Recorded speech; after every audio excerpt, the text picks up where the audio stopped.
तर मंडळी, आपण आज सुंदर जाळीदार असा स्पॉन्ज केक कसा बनवायचा ते बघणार आहोत। चला तर मग बनवूया। स्पॉन्ज केक बनवण्यासाठी आपल्याला सर्वप्रथम एक पातेलं घ्यायचं आहे।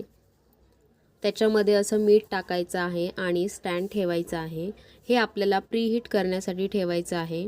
आणि इथे मी लगेच माझ्याकडे केक टिन नाहीये म्हणून कुकरचं भांडं घेतलेलं आहे। त्याला बटर पेपर लावलेला आहे, ऑइल ग्रीस केलेला आहे। आणि आता आपल्याला एका बाउलमध्ये 8 चमचे तेल घ्यायचं आहे। तेलाच्या ऐवजी तुम्ही तूप, बटर वापरू शकता। मी इथं 4 चमचे तेल आणि 4 चमचे तूप घेतलेलं आहे। आणि आता आपल्याला याच्यात 10 चमचे पिठी साखर घ्यायची आहे। पिठी साखर टाकल्यानंतर आपल्याला हे व्यवस्थित मिक्स करून घ्यायचं आहे।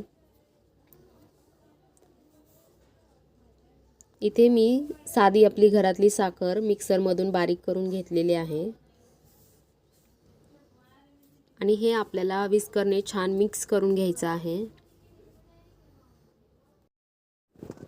आता आपल्याला याच्यात 5 चमचे दूध टाकायचं आहे। दूध आपल्याला लागेल तसं घ्यायचं आहे।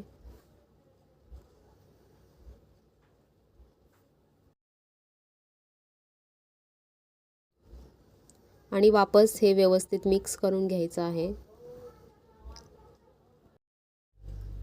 याच्यामध्ये आपल्याला 1 चमच व्हॅनिला इसेन्स टाकायचा आहे। तुम्ही कोणताही इसेन्स वापरू शकता, रोज इसेन्स, पाइनएप्पल इसेन्स, तुमच्या आवडीनुसार।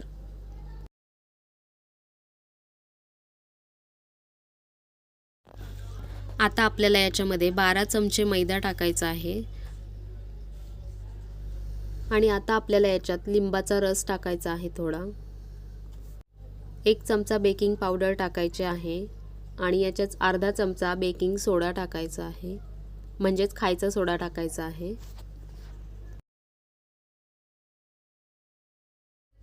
आणि आता आपल्याला याचं छान असं बॅटर तयार करून घ्यायचं आहे।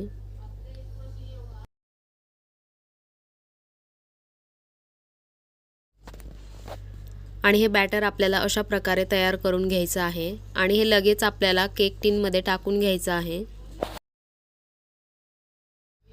आणि हा केक आपण पातेल्यात बनवत आहोत, तर इथे पातेलं आपण प्रीहीट करून घेतलं होतं। आता हे केक टिन त्याच्यात ठेवून देऊया। आणि याच्यावर झाकण ठेवून आपल्याला 30 ते 40 मिनिट आपल्याला केक बेक करायला ठेवायचा आहे। आणि बघू शकताय मित्रांनो, अगदी जाळीदार स्पॉन्ज केक तयार झालेला आहे। तुम्ही नक्की ट्राय करा आणि व्हिडिओ आवडला तर व्हिडिओला लाईक करा आणि चॅनलला सबस्क्राईब करायला विसरू नका।